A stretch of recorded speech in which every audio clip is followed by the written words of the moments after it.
कि 90 का दशक और जम्मू कश्मीर का हालात। अंदाजा लगाइए कि किस तरह हिंदुस्तान ने आतंक और अलगाववाद का मुकाबला किया और आज हालत यह है कि जम्मू कश्मीर के लोगों को समझ आ गया है कि नफरत की हवा के थपेड़े मुंह पर तमाचे की तरह लगते हैं। लेकिन पाकिस्तान को समझने में आखिर वक्त लगा और पाकिस्तान समझ पाएगा भी या फिर नहीं, इसकी कोई गारंटी नहीं है। बहुत मुमकिन है पाकिस्तान जब तक इसे समझे तब तक उसके टुकड़े हो चुके होंगे, क्योंकि पाक अधिकृत कश्मीर में आज की तारीख में जो हो रहा है उसका निपटारा कर पाने की कुव्वत खुद पाकिस्तान में नहीं है। यह दिख रहा है, देश और दुनिया में उसके खिलाफ आवाज बुलंद हो रही है। पाकिस्तानी फौज और पुलिस की जातियों का जिस तरह से कट्ठा चिट्ठा खोला जा रहा है वो ये बताने के लिए काफी है कि पाकिस्तान कैसे यहां की आवाम को हथियारों के दम पर दबाने में जुटा हुआ है। दिलचस्प है कि उसकी ये कोशिश भी नाकाम है। सवाल यह है कि क्या पाकिस्तान के खिलाफ पीओके की ये लड़ाई अब आर पार के दौर में पहुंच चुकी है? क्या अब पाकिस्तान अपने एक और टुकड़े के लिए तैयार होगा? देखिए एक रिपोर्ट।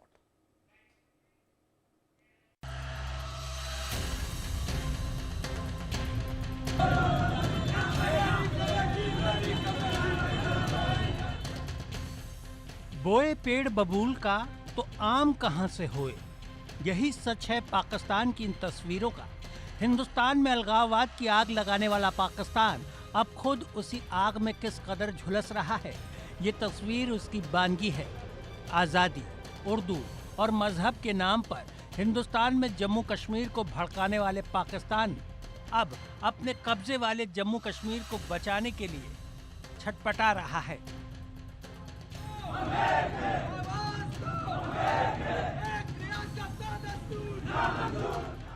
नीली वर्दी में पाकिस्तान पुलिस की ये झड़प उन प्रदर्शनकारियों से हो रही जो पाक के कब्जे वाले कश्मीर में इंटरनेट बहाली और यहाँ के सेना के जुल्म और जातियों के खिलाफ आवाज बुलंद कर रहे हैं। तस्वीरें पाकिस्तान की राजधानी इस्लामाबाद की हैं। प्रदर्शन करने वाले लोग पीओजेके यानी पाक अधिकृत जम्मू कश्मीर के रहने वाले हैं और वकील बिरादरी से ताल्लुक रखते हैं।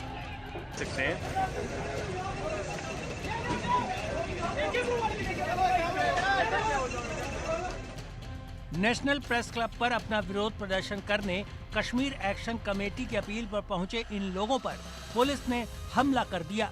इन पर काबू पाने की कोशिश की। पुलिस ने इस दौरान मीडिया कर्मियों को भी नहीं बख्शा। बताया जाता है कि पुलिस ने यहां लाठीचार्ज किया, जिसमें कई मीडिया कर्मियों के इक्विपमेंट्स को नुकसान पहुंचा है।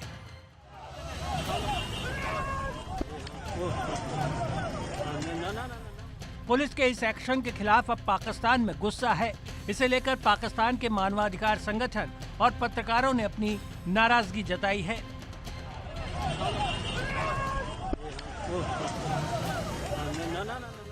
पाकिस्तान में पुलिस के इस करतूत का वीडियो अब सोशल मीडिया पर वायरल हो रहा है। लोग इसे लेकर गुस्सा दिखा रहे हैं। वैसे पाकिस्तान की फजीहत सिर्फ नेशनल लेवल पर ही नहीं बल्कि इंटरनेशनल लेवल पर भी हो रही है। कुछ ऐसा ही प्रदर्शन ब्रिटेन में बर्मिंघम में भी देखने को मिला, जब पीओजेके के ब्रिटिश नागरिकों ने पाकिस्तान काउंसलर जनरल को घेर लिया। इससे जुड़ा एक वीडियो सोशल मीडिया पर वायरल है, जिसमें बर्मिंघम में ब्रिटिश कश्मीरियों और पाकिस्तानी काउंसलर जनरल के बीच तनावपूर्ण हालात में झड़प हो गई। इस दौरान ब्रिटिश कश्मीरियों ने पाकिस्तानी अधिकारियों पर पीओजेके में जारी हिंसा के बीच संवाद से बचने का आरोप लगाया है।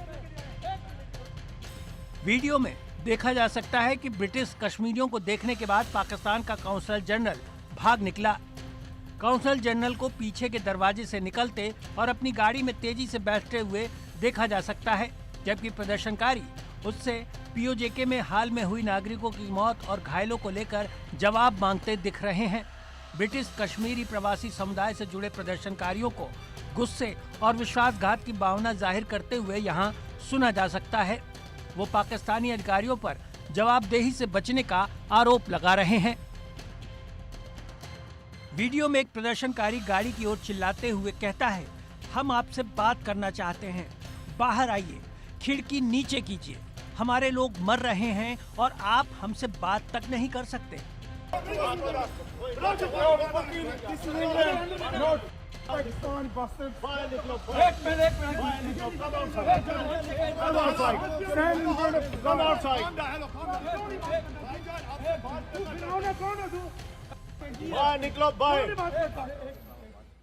आप अपने आप को क्या समझते हैं? क्या आपके पास जरा भी सम्मान नहीं है? वीडियो में एक प्रदर्शनकारी ये दावा करता है कि हालिया हिंसा में 20 से अधिक नागरिक मारे गए और 200 से ज्यादा घायल हुए हैं। एक अन्य प्रदर्शनकारी कैमरे की ओर बोलते हुए कहता है, ये चुपके से भागने की कोशिश कर रहे थे, हमने इन्हें रोक लिया। ये बात क्यों नहीं करना चाहते? We do not need any other world leader to tell us whether we will feel humiliated or not humiliated. But yes, what Putin is remarking, commenting upon is correct. India, or actually any self-respecting nation, will not let itself be humiliated. India will never allow itself. भीड़ को नारे लगाते और झंडे लहराते हुए यहाँ देखा जा सकता है, जो पीओजेके में लोगों के दुख, दर्द, न्याय और जवाबदेही की मांग कर रहे हैं। ये वीडियो सोशल मीडिया पर तेजी से वायरल है। पूरे यूरोप समेत दुनिया भर के कार्यकर्ताओं और प्रवासी समुदायों का इसने ध्यान खींचा है। पीओजेके में बड़े पैमाने पर विरोध प्रदर्शन और बंद बुलाया जा रहा है, जो ज्वाइंट अवामी एक्शन कमेटी की तरफ से बुनियादी अधिकारों, आर्थिक राहत और राजनीतिक आज़ादी की मांग से जुड़ा है। हिंसक झड़पों और इस्लामाबाद की लगातार निष्क्रियता ने जनता को और भड़का दिया है।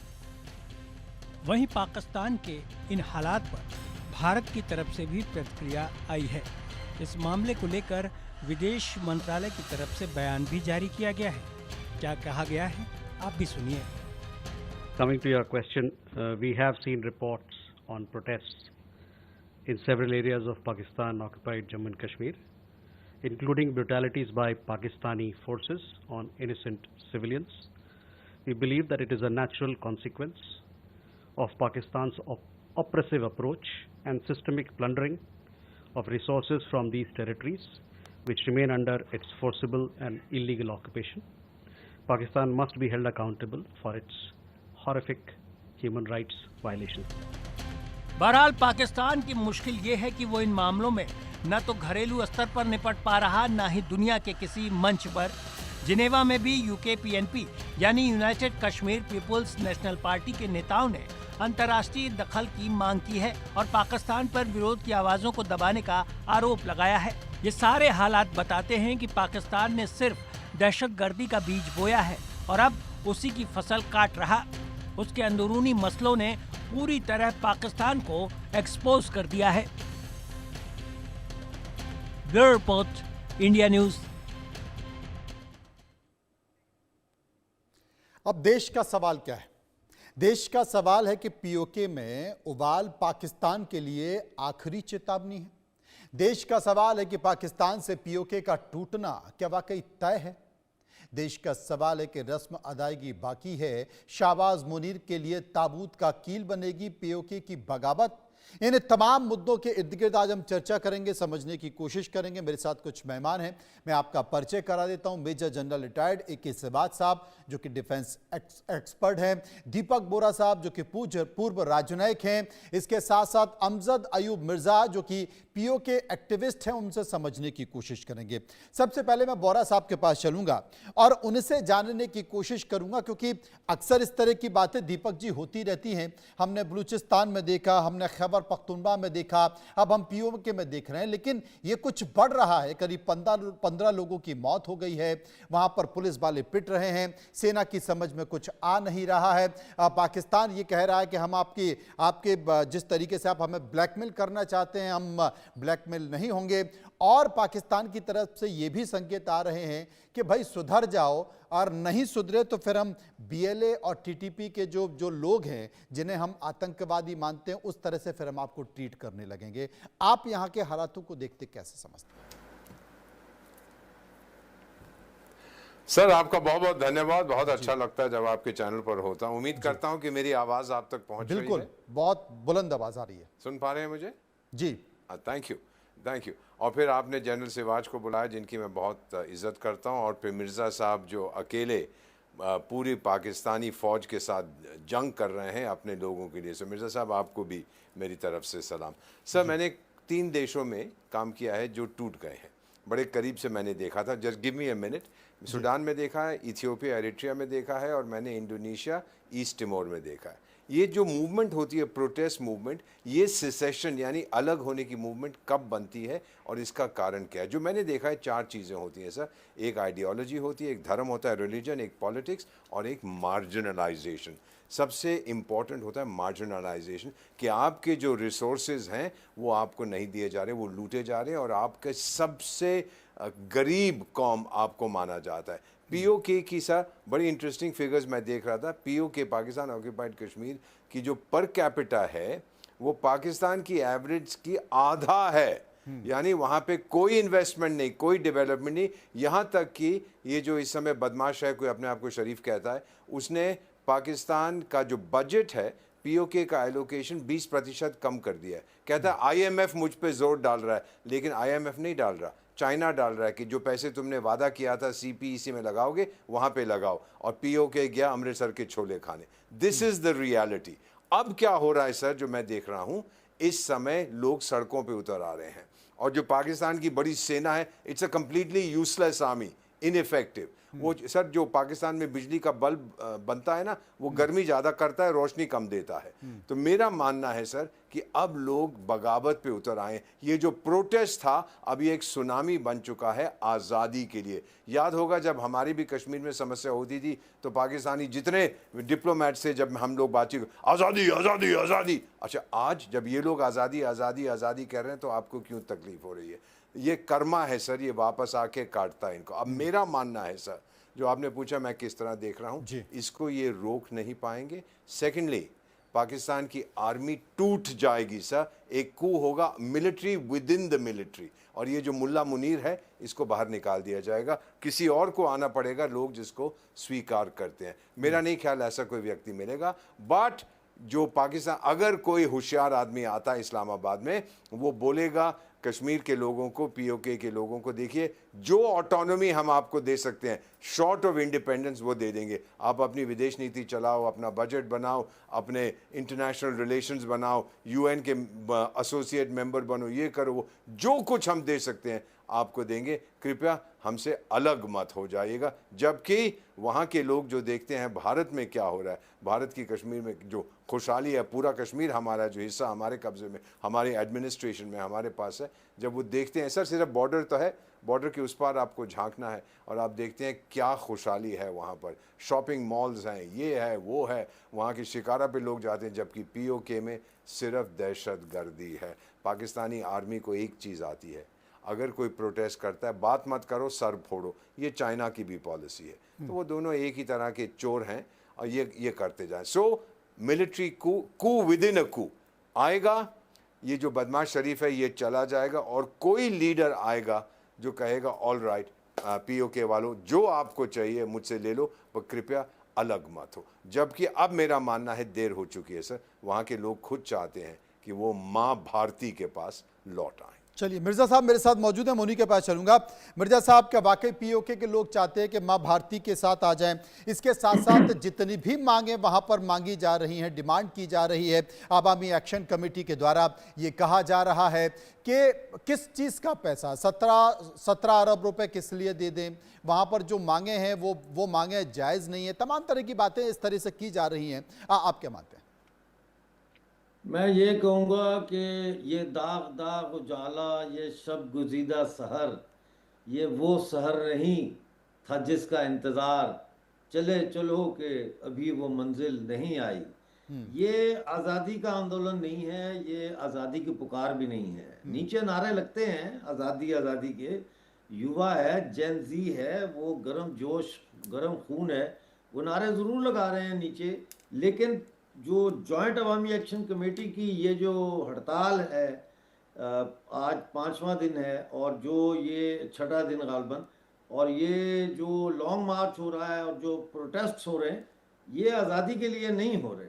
ये हो रहे हैं कि जो महाजरों की 12 सीटें हैं जो आपकी उस तरफ के कश्मीर से इधर आए थे जी। और जिनको पाकिस्तान में सेटल कर दिया गया था और उनको पाकिस्तान की नेशनैलिटी भी दे दी गई थी, तो उनके नाम पर 12 सीटें उनके लिए क्यों पीओजे के असेंबली में रखी हुई हैं? और ये सीटें जो है ये मिलिट्री इस्टेब्लिशमेंट अपने हक के में मैनिपुलेट करती है पीओजे के असेंबली के अंदर। तो दूसरा मुतालबा ये है कि इन प्राइम मिनिस्टर और प्रेसिडेंट ऑफ पीओजे के और जस्टिस जो हैं और बड़े बड़े वज़ीर और ये जो लेजिस्लेटिव असेंबली के मेंबर हैं, इनकी तनख्वाहें और पेंशनें बहुत ज़्यादा हैं, इनकी अय्याशियों पर ख़र्च होने वाली रकम बहुत ज़्यादा है। तो वो ख़त्म की जाए सारा कुछ और उसके ऊपर कैप लगाया जाए और वो पैसा डाइवर्ट किया जाए डेवलपमेंट की तरफ। और भी मुतालबे हैं, लेकिन इस वक्त में 2 मुतालबे जो है वो ये हैं। और तीसरा अब जो मुतालबा ये गोली चलने के बाद हुआ है वो है कि मुस्लिम कॉन्फ्रेंस को दहशतगर्द तंजीम करार दिया जाए। आपने अपने इंट्रो में कहा देश का सवाल है, तो मैं भी इसके बारे में ये कहूँगा कि पीओजे के लोगों का सवाल है कि भारतीय सरकार क्यों खामोश है। अमित शाह जी का कोई बयान नहीं आया, राजनाथ सिंह के पुराने बयान आप चला रहे हैं वो आउट ऑफ कॉन्टेक्स्ट हैं, वो आज के कॉन्टेक्स्ट में नहीं है। इसी तरह से वो जो पार्लियामेंट में कांग्रेस को कॉर्नर करने के लिए अमित शाह जी ने नारा लगाया था जान दे देंगे, जान नहीं चाहिए हमें, बयान चाहिए, हमें सपोर्ट चाहिए। वो सपोर्ट पीओजे के में नहीं दिख रही भारत की। तो मुझे लगता ये है कि अगर इस दफ़ा भारत ने सपोर्ट ना की तो फिर पीओजे के will start to drift away from joining Bharat narrative. मेरा ये असेसमेंट है जी। क्योंकि बहुत दफ़ा ऐसा हुआ है कि शेर आया लेकिन शेर नहीं आया।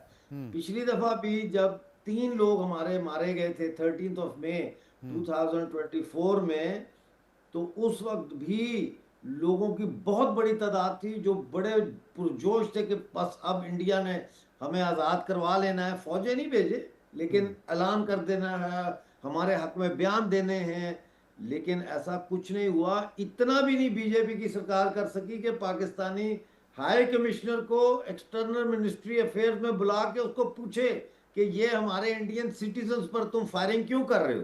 भाई अगर आप कहते हो कि पीओजे के भारत का हिस्सा है तो फिर पीओजे की जनता तो भारतीय हो गई ना, नागरिक हो गई ना।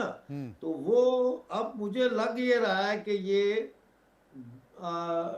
भारत प्रो इंडिया नैरेटिव से अब पीओजे के दूर होना शुरू हो जाएगा। और उसमें दूसरी वजह जो मुझे नज़र आ रहा है वो लद्दाख को जिस तरह से हैंडल किया है सेंट्रल गवर्नमेंट ने, उसके बाद गिलगित बल्तिस्तान के लोग अब बहुत सारे सवाल उठा रहे हैं कि भाई अगर हम लद्दाख का हिस्सा बन जाएं तो वहाँ तो ये 4 बंदे इन्होंने मार दिए, यहाँ तो ये कर रहे हैं, उन पे इल्ज़ाम लगा रहे हैं पाकिस्तान के एजेंट हैं, इधर हम पे इल्ज़ाम लगाते हैं ये लोग कि हम इंडिया के एजेंट हैं। तो ये इसके बाद अब कुछ सिंथेसिस होगा तो पता चलेगा कि पीओजे की आवाम क्या चाह रही है और अब वो उनके क्या आदर्श हैं। जी मेरे साथ AK सिवाज साहब मौजूद हैं। AK सिवाज साहब, बड़ी महत्वपूर्ण बात यहाँ पर मिर्जा साहब कर रहे हैं।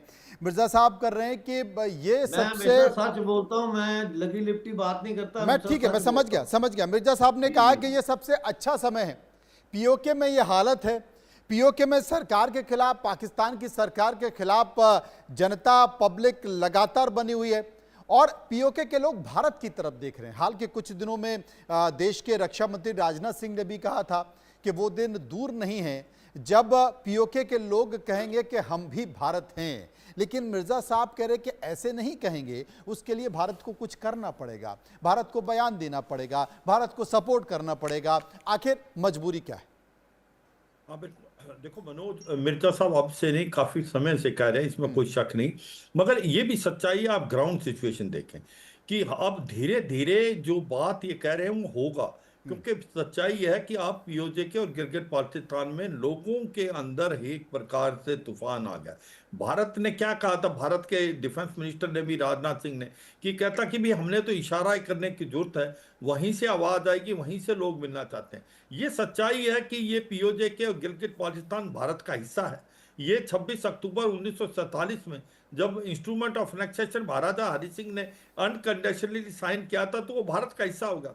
ये एक विडंबना है कि जब 1947 में जो हमारी फौज दोबारा पूरे इलाके को ले सकती थी उसको उस समय रोका गया। मगर ये सच्चाई है कि अब जो जिस प्रकार से वहां पर हालात हैं, कि जिस प्रकार से वहां पर ह्यूमन राइट वायलेशन हो रहे हैं, जिस प्रकार से वहां एक्सप्लॉयटेशन हो रही है, तो अब लोगों के बीच में आक्रोश है। आप देखें मुजफ्फराबाद, मीरपुर, झांगड़, ददनियाल, बाग, पाकिस्तान वाला पुंछ, लोग चक्का जाम और शटर डाउन है और वो कहते हैं कि अभी हम आर पार की लड़ाई लड़ रहे हैं। मैं ये मानता हूं कि तो उन्होंने 38 जो एक प्रकार डिमांड दी है, जिसके अंदर 13 ये सीटें भी हैं रिफ्यूजीज को जो दी थी, मगर मुझे लगता है अभी भी उनकी मेन डिमांड यही है कि वो भारत में मिलना इसलिए चाहते हैं वहां पर क्योंकि उन्होंने भारत वाला जो जम्मू और कश्मीर है उसके साथ कंपैरिजन कर रहे हैं कि वो 70 साल में कहां से कहां निकल गए, कि भाई वहां पर एक प्रकार शांति का माहौल है, वहां पर एक प्रकार डेवलपमेंट हो रही है, सड़कों का जाल बिछ गया है, ग्रास रूट लेवल पे डेमोक्रेसी आई है। तो मुझे लगता है हमें बिल्कुल मिर्जा साहब को यही कहेंगे कि आप देखो फिक्र मत करो, वो उसी तरफ जा रहे हैं। भारत बैक चैनल डिप्लोमेसी से भी बहुत काम कर रहा है और ये देखो ये कि क्या वो भारत में ज्वाइन करेगा ये तो उनका अपना मन है और ये आज उन्होंने मन बना लिया है। आप ये देखें कि जो लोग सड़कों पे आके ये कह रहे हैं ये जो दहशतगर्दी है इसके पीछे पाकिस्तान की वर्दी है, वहां पर कोई भी पाकिस्तान का फ्लैग नहीं उठा सकता। आज वो कह रहे हैं कि हम मार्च करेंगे मुजफ्फराबाद से पुंछ में भारत की तरफ हम ज्वाइन करना चाहते हैं। तो मुझे लगता है वो आग लग चुकी है, वो तूफान चलेगा और वो समय नहीं। और इसके अलावा अगर आप मनोज पूरे अभी पाकिस्तान की सिचुएशन देखें, पाकिस्तान के ओवरऑल पॉलिटिकल इंस्टेबिलिटी है, इकोनॉमिक क्राइसिस है, आतंकवाद बढ़ता जा रहा है, सिविल वार की तरफ पाकिस्तान वैसे भी जा रहा है। आज पाकिस्तान के 4 हिस्से वैसे होंगे, पीओजे के तो सच्चाई है भारत में मिलेगा, मगर जो खैबर पख्तूनख्वा, बलूचिस्तान, सिंध और पंजाब ये चारों हिस्सा अलग होंगे और पीओजे के गिलगित बाल्टिस्तान भारत में मिलेगा। ये समय दूर नहीं है। मैं यही कहूंगा मिर्जा साहब को थोड़ा सा सब्र करें, ये पक्का होगा। भारत के लोग जानते हैं कि पीओजे के और गिलगित बाल्टिस्तान के जो वासी वो भारतीय हैं, हम जानते हैं, हम चाहते हैं वो भारत में मिले और ये ज्यादा दूर नहीं। जहां बात होती है लद्दाख की, मैं मिर्जा साहब को यह बताऊंगा, लद्दाख में देखो बहुत बड़ी डेवलपमेंट की है भारत ने, इसमें कोई शक नहीं। इंफ्रास्ट्रक्चर बहुत अच्छा डेवलप हो गया, वहां पर बिजली पानी सब कुछ हो गया है। वहां पर आज की तारीख में आप देखेंगे कि लद्दाख जो लास्ट 10 साल के अंदर जिस तरीके से गया, स्पेशली आर्टिकल 370 और 35 से एब्रोगेट करने के, वो काबिल तारीफ है टूरिज्म रिकॉर्ड का। ये कुछ एक जो हुआ है ये कुछ फॉरेन फंडिंग से हुआ है, कुछ ना कुछ इसके अंदर ऐसे भी तत्व है तो जो कि बाहर से काम करें। मगर ये वो तमाम सारे संकेत वो तमाम सारे संकेत हैं, उसकी हम चर्चा करेंगे। मैं ये कह रहा हूं मनोज, हमने शांति लाई है और लद्दाख भारत का बहुत ही अमूल्य अंग है और हम वहां पर आगे भी बढ़ेंगे और जहां पर भी जिन्होंने भी ये वायलेंस यूज किया था उसके अगेंस्ट एक्शन होगा। मैं एंड में यही चाहूंगा, मिर्जा साहब को विश्वास दिलाऊंगा कि आप फिक्र ना करें, क्योंकि हमें पता है कि पीओजे के और गिलगित बाल्टिस्तान भारत का हिस्सा है, भारत में मिलेगा और आज लोगों की यह डिमांड है और भारत पीछे हटने वाला नहीं। भारत काफी कुछ काम कर रहा है, जो वोरा साहब को पता है वो बताएंगे कि ऐसा समय दूर नहीं जब पीओजे के कूटनीति को लेकर, डिप्लोमेसी को लेकर कहां पर परेशानी आ रही है। मैं मिर्जा साहब के पास आऊंगा, लेकिन वोरा साहब आप ही बताइए, बड़ी बेसब्री से पीओके के लोग इंतजार कर रहे हैं। सिवाद साहब ने कहा कि पीओके के लोग चाहते हैं कि हम भारत में मिलना चाहते हैं, वो तो मिर्जा साहब बताएंगे कि वहाँ के लोग मिलना चाहते हैं कि नहीं चाहते हैं, लेकिन हाँ वहाँ से आज़ाद पीओके की आवाज़ ज़रूर आ रही है। अब जिसका जिक्र मिर्जा साहब कर रहे हैं कि साहब भारत को सपोर्ट करना चाहिए, स्टेटमेंट देना चाहिए, और बड़ी बेसब्री के साथ पीओके भारत की तरफ देख रहा, और ये वो समय है जहां पर लोग पीओके के इंतजार कर रहे हैं कि आप वाकई हमारे साथ हो के नहीं हो। सर मेरा अपना मानना है कि आज आपने स्टेटमेंट देखी है विदेश मंत्रालय की प्रवक्ता की, हम आप पूरी तरह से वही खेल मैं नहीं कहूँगा, वही चीज़ कर रहे हैं जो पाकिस्तान हमेशा जम्मू एंड कश्मीर के बारे में करता रहा। ह्यूमन राइट्स कमीशन में जाके बकवास करते थे, यूएन में बकवास करे, जहाँ मौका मिलता था वहाँ शोर मचा देते। हम तो कुछ भी नहीं करे, वो कहते थे हम तो सिर्फ मॉरल एंड डिप्लोमेटिक सपोर्ट दे रहे हैं कश्मीरी आतंकियों। तो टाइगर हम भी तो मॉरल एंड डिप्लोमेटिक सपोर्ट फिलहाल दे रहे हैं, तो नाराज़ क्यों हो रहे हो, ये क्यों कह रहे हो इसमें भारत का हाथ मिला हुआ है। ये बेवकूफ़ लोग हैं। ऐसे एक चीज़ होती है कर्मा, जो आप कहते हो इट विल कम बैक, वो आप ही को काटेगा। तो अब जो हम देख रहे हैं, हमने शुरुआत कर दी है विद दिस स्टेटमेंट सर। फिर हमारे, आपने ये एक चीज़ और देखी होगी सर, हमारे एयर चीफ ने अभी कल बताया है कितने हमने उनके जहाज़ गिरा दिए थे ऑपरेशन सिंदूर में। ये टाइमिंग बहुत सिग्निफिकेंट है। ये एक संदेश है मिर्ज़ा साहब आप लोगों को कि ये पाकिस्तानी फ़ौज जो है ये नपुंसक है, ये कुछ नहीं कर सकती, मत डरिए। ये शोर करेंगे, इनके बस का कुछ नहीं है। हमने तो बड़ी आसानी से इनको ठोक दिया था। तो मेरा मानना है सर कि जिस तरह से आप लोगों ने उनकी वर्दियां भी उतार ली थी, बंदी बना दिया था कुछ पुलिस वालों को, दिस इज द बिगिनिंग। अब हर फोरम पर, take my word for it sir, 74 साल की मेरी उम्र है, 52 साल कूटनीति में हो गया, हर फोरम पे अब आवाज उठेगी for the people of Pakistan occupied Kashmir. Sir निराश ना हो, इसमें थोड़ा समय लगता है। पहले आपको डोमेस्टिक माहौल तो आप लोग बना रहे हैं, फिर अंतर्राष्ट्रीय माहौल बनेगा और उसके बाद आप देखेंगे फिर कैसे बहुत ही जल्दी सर ये आपको ऑप्शन मिलेगा कि आप क्या चाहते हैं। या तो वो जो वहाँ की सरकार आपके हाथ जोड़ेगी, मैक्सिमम ऑटोनॉमी ले लो, या फिर in total separation from Pakistan and वापस आना चाहते हैं आप भारत के पास। Sir please trust me sir, समय लगेगा लेकिन ये होगा ज़रूर सर। मिर्जा साहब भरोसा करना पड़ेगा आपको। नहीं नहीं, मेरे भरोसे का नहीं है, मैं तो हूँ ही भारतीय नागरिक, मेरी तो टेंशन ना लें आप जी। टेंशन मुझे जनता की है। ये कह रहे हैं राजनाथ सिंह ने बयान दिया है, तो उनका बयान मैंने खोला है अभी, ये 20 मिनट पहले उनका बयान आया है।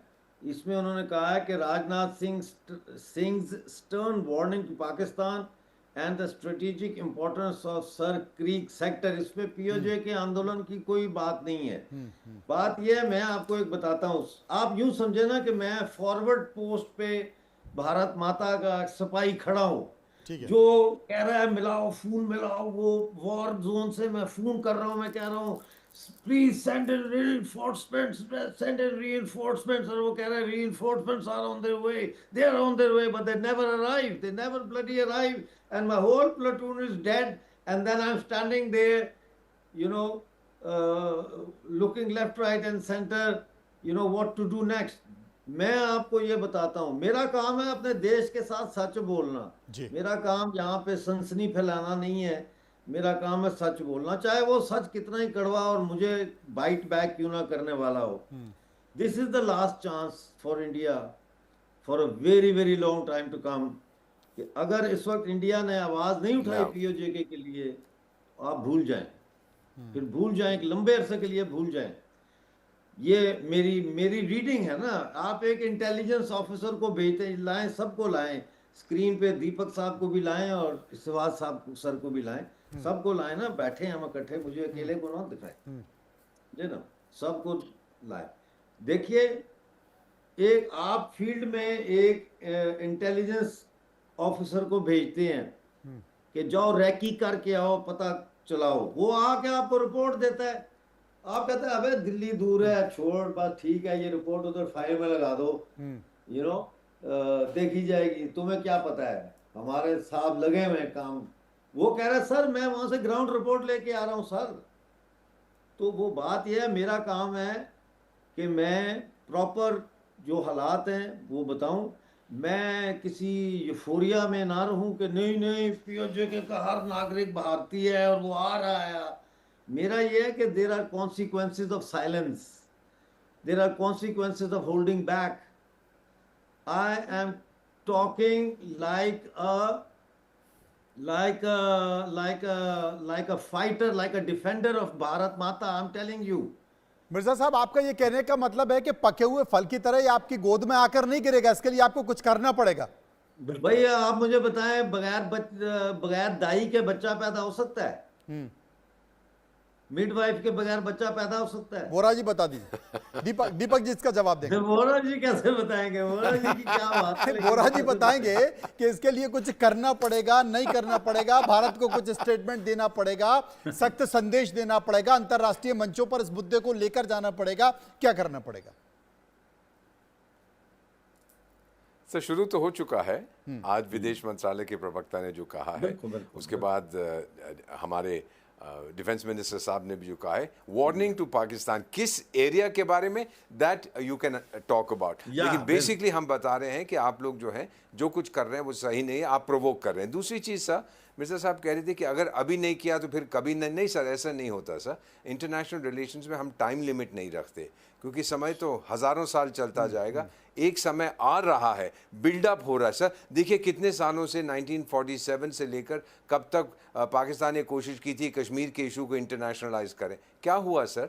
जो कश्मीर का हिस्सा मेरे पास था वो मेरे पास रहा सर, जो उन्होंने ज़बरदस्ती कब्ज़ा किया था वो उनके पास था। अब उनको लग रहा है कि जो उनके पास पाकिस्तान ने जो कब्जा कर रखा है गैर कानूनी तरीके से, वहाँ पर जो बगावत हो रही है वो जा रही है, वो हिस्सा चला जाएगा। सर मेरी बात मानिए सर, ये जो प्रोटेस्ट हैं मिर्ज़ा साहब, मैंने देखे हैं सर, ये शुरुआत होते हैं प्रोटेस्ट, आपकी पाकिस्तान की फ़ौज को एक ही तरीका आता है, गोली मारो उसको तो वो खामोश हो जाएगा। कुछ देर के लिए खामोश हो जाएगा, फिर भड़केगा। सर ये कैलिगुला जो रोम के एम्परर थे, मैं आपको बताता हूँ उन्होंने क्या कहा था। सर आप तो बहुत ज्ञानी हैं। एक चीज़ उन्होंने कही थी, ओडोरेंट डुम मेटुआंट। इसका मतलब ये पाकिस्तानी फ़ौज की पॉलिसी है, भले ही कश्मीर के लोग मुझसे नफ़रत करें लेकिन मुझसे डरते रहें।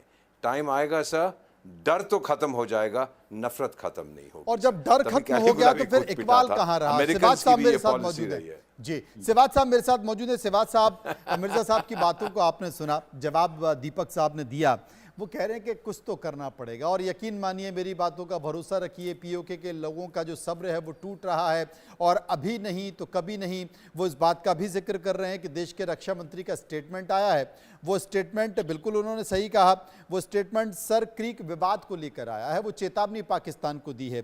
हमारे आर्मी चीफ का भी बयान आया, उपेंद्र द्विवेदी साहब का भी बयान आया है कि 2.0 में भारत संयम नहीं बरतेगा, वहाँ तो बस आपको नक्शे से मिटा देगा। लेकिन वही शिकायत है, वही दर्द है मिर्ज़ा साहब का कि थोड़ा सा जिक्र अगर पीओके का हो जाता तो मुझे लगता है कि शायद वहाँ के लोगों को दम मिलती। देखो मनोज, मैं एक बात बताना चाहूँगा कि हमने जो ऑपरेशन सिंदूर किया था उसको अभी ख़त्म नहीं हुआ है, उस पर पॉज लगा है। मगर जब अब ये पैरा सिंदूर 1.0 किया था उसके बाद कितना समय होगा, मगर अब क्यों स्टेटमेंट दी जा रही है? इसका मतलब कहीं ना कहीं इस बात को ध्यान दिया जा रहा है कि जो पीओके मोर है। आप देखें, डिफेंस मिनिस्टर ने भुज में जाके सर क्रीक के इलाके में बोला, मगर बोला क्या कि हम आपकी ज्योग्राफी और हिस्ट्री चेंज कर देंगे। सर क्रीक से कराची के लिए रास्ता जाता है, तो वो एक प्रकार से पाकिस्तान को अगवा किया है। आज आप देखें कि आर्मी चीफ ने क्या बोला कि अगर आप आतंकवाद छोड़ेंगे नहीं तो हम आपकी इस बार ज्योग्राफी चेंज कर देंगे। फिर आज आपके एयरफोर्स के चीफ ने बोला है। कहने का मतलब है ये इशारा उसी तरफ है, पाकिस्तान को घेरने की कोशिश है। मैं मिर्जा साहब को और वोरा साहब ने बहुत अच्छा समझाया है कि इंटरनेशनल रिलेशन में कई चीज़ें होती हैं, जल्दबाजी से नहीं होती, समय लगता है। आज आप देखें, जो बांग्लादेश अलग हुआ था, कहीं ना कहीं ऐसी धीरे धीरे डेवलपमेंट पैदा हुई थी, क्योंकि जो पाकिस्तान आर्मी है वो अपना लोग तो समझती नहीं पीओजे के, क्योंकि इनको सेकंड क्लास सिटीजन होती है, उनके ऊपर वो वायलेंस यूज कर रहे हैं। जो फ्रंटियर कोर है उसने, जो जम्मू पीओजे के की जो पुलिस है उसने अपने लोगों पे फायर करने से मना कर दिया। और सच्चाई यह है कि आज ऐसी हालात है वहां पर पाकिस्तान का कोई झंडा नहीं ले सकता। ये होगा, मैं ये कह रहा हूं कि आप फिक्र मत करो, भारत इसकी तरफ बहुत ज्यादा झुकाव में है, कई चीजें हो रही हैं। और ये जो तूफान अभी पीओजे के में पैदा हो रहा है वो रुकने वाला नहीं है। वो जो कह रहे हैं कि बिजली के मंगला डैम में पैदा होती है, इसके रेट कम करो, आप जो आटा दाल के रेट कम करें, ये भी एक चीज है। मगर इसके साथ साथ आज़ादी के नारे हैं, और वो आज़ादी के नारे इसलिए हैं कि उनको मालूम है कि वो भारत का हिस्सा थे, इलीगली ऑक्युपाइड है। और सबसे बड़ी चीज वो क्या देख रहे हैं कि वो जम्मू कश्मीर जो भारत के पास है वो कहां से कहां पहुंच गया। तो वो उनको पता है हमें सेकंड क्लास सिटीजन माना जा रहा है, वहां लोग खुश हैं, वहां पर अमन शांति है। तो मैं यही कहूंगा मिर्जा साहब को, कुछ बहुत कुछ हो रहा है, जो वोरा साहब ने भी इशारे में किया। और ये जो लास्ट 48 घंटे में आप देखें डेवलपमेंट कि हमारा डिफेंस मिनिस्टर ने बोला, आर्मी चीफ ने बोला, एयरफोर्स चीफ ने बोला, अब क्यों? क्योंकि अब ये पीओके में जो हो रहा है उसकी तरफ इशारा है। और मुझे लगता है कि ये जो अब चिंगारी लगी है ये तूफान बनेगा, और पाकिस्तान ऑक्युपाइड कश्मीर वो समय दूर नहीं, वो भारत का हिस्सा बनेगा। मिर्जा साहब मेरे साथ मौजूद हैं। मिर्जा साहब, इस बात से तो आप इत्तेफाक रहेंगे क्योंकि एशिया का जो जियोपॉलिटिकल मैटर है और सिचुएशन है वो बदल रही है, और जो सिचुएशन बदल रही है उस सिचुएशन में अभी तक पाकिस्तान का कोई भरोसा नहीं रहता। वो कब चाइना के साथ खेल रहा होता है, उसके बाद कब वो अमेरिका के पास चला जाता है, उसके बाद वो सूटकेस के से निकाल कर सेल्समैन बन जाता है, वो रेअर्थ अर्थ देने लगता है। लेकिन जो पाकिस्तान का जो 3 हिस्से हैं, चाहे वो बलूचिस्तान हो, खैबर पख्तूनख्वा हो और पीओके में, सबसे ज़्यादा ज्वलंत आपको क्या लगता है? और क्या वाकई मुनीर और शाहबाज जो मिलकर एक साथ खेल रहे हैं, पहली बार हमने देखा है, वरना अभी तक तो तख्ता पलट हो चुका होता ऑपरेशन सिंदूर के बाद, अब जो एक साथ एक जाजम पर खेल रहे हैं, क्या आपको लगता कि ये कोई नई स्क्रिप्ट, नई कहानी रच रहे हैं? देखिए, पहले तो मैं ये कहूँ कि मैंने ये नहीं कहा कि इट्स नाउ और नेवर। मैंने कहा है कि if India does not act now diplomatically, जी, then for a very long time forget about it then. I didn't say forget about it forever. जी, For a very long time we have to work very hard to win the POJ के people over. they आज़ादी के नारे लगा रहे हैं, वो भारत माता की जय के नारे नहीं लगा रहे सर। इस बात को समझें, बिटवीन द लाइन समझा करें जब मैं को बात करता हूँ। जी, समझ इस वक्त हमारा देश चारों तरफ से होस्टाइल नेबरहुड से घिरा हुआ है। चाइना साजिश कर रहा है हमारे देश के अंदर भी और एनसर्कलमेंट भी कर रहा है। बांग्लादेश की मिसाल हमारे सामने है, नेपाल को आप देख सकते हैं कि वहां पे क्या हो रहा है। और पाकिस्तान ने जो सऊदी अरेबिया के साथ डिफेंस पैक्ट किया है, उसने अपना न्यूक्लियर अम्ब्रेला जो है एक्सटेंड कर दिया है। और जो सऊदिया के पास लेटेस्ट वेपनरी है उस तक अपनी एक्सेस भी ले लिए। कई इस्लामिक कंट्रीज जो है वो ख्वाहिश जाहिर कर रहे हैं कि they also want to be part of this pact. तो पाकिस्तान बड़ी चालाकी कर रहा है यहाँ पे कि वो मिडिल ईस्ट को ये धोखा दे रहा है कि आप हमारे साथ पैक्ट करें, ये डिफेंस पैक्ट, कि आप पे हमला, हम पे हमला, और आप ऑटोमेटिकली हमारा जो है ये इसमें आ जाते हैं, न्यूक्लियर अम्ब्रेला की कवर में आ जाते हैं against threat of Israel. Pakistan हर जगह जहां पैसे से काम चलता है पैसे से चला रहा है, जहां जूते चाटने से काम चलता है वहां उससे चला रहा है, जहां न्यूक्लियर बेच के कर सकता है वो कर रहा है। Pakistan is a very cunning enemy, don't take Pakistan lightly. Pakistan के अंदर खाना जंगी हो रही है, उसके बावजूद पाकिस्तान जो है वो अपना इंटरनेशनल लेवल पे अपना डिप्लोमेटिक जो इन्फ्लुएंस है उसको वो हर वक्त उसकी रिपेयर और रिफर्बिशमेंट और रिपेयर में लगा हुआ है वो जी। अब मैं ये समझता हूँ कि साउथ एशिया में वाकई में तब्दीलियाँ आ रही हैं, और लेकिन मैं ये भी समझता हूँ कि ये जो रियासतें होती हैं ना, स्टेट्स जो होती हैं, इनका कुछ और सिस्टम होता है और ये हमेशा देर कर देती हैं। हमेशा रियासत जो होती है, स्टेट जो होती है, उससे जनता हमेशा आगे निकल जाती है अपनी सोच में, अपनी फिक्र में, अपने एनालिसिस में। स्टेट जो है वो लैग बिहाइंड करती है, और क्राइसिस के पीरियड में आम टाइम पे तो इतना पता नहीं लगता है इसका असर, लेकिन क्राइसिस के पीरियड में जब स्टेट लैग बिहाइंड करती है और एड्रेस नहीं करती क्रशिंग इश्यूज को, उस वक्त हाथ से चीजें निकल जाती हैं। लेके दिखाएं मुझे बांग्लादेश, 71 में नहीं ना लिया, लेके दिखाएं। बांग्लादेश नहीं ले सकते, उस वक्त ले सकते थे। मुजीबुर रहमान के साथ बैठते, उसे कहते हम कन्फेडरेशन बनाते हैं बांग्लादेश के साथ, हम अपना देश का एक हिस्सा वापस ले आते, जोड़ लेते, उसको मैनेज कर लेते। आज मैं आपको बार बार कह रहा हूँ, आप ये प्रोग्राम अपने पास संभाल के रखिएगा जी। मैं आपको कह रहा हूँ पीओजे के लोग, ये आखिरी दफा है कि वो भारत की तरफ अगर देख रहे हो तो मुझे नहीं पता, इसके बाद वो नहीं देखेंगे। आज़ादी का मतलब उनका ये नहीं है कि आज़ादी पाकिस्तान से लेके तो भारत में शामिल हो, वो खुद मुख्तार आज़ाद कश्मीर रियासत की बात कर रहे हैं। वहाँ वो जो मैंने काम किया था 6 साल का, वो गया, वो बह गया, वो ख़त्म हो गया 13 मई 2024 को, जब मैं रो रो के टीवी पे ये कह रहा था कि खुदा के लिए बयान दें, खुदा के लिए कुछ करें। वो वक्त निकल गया।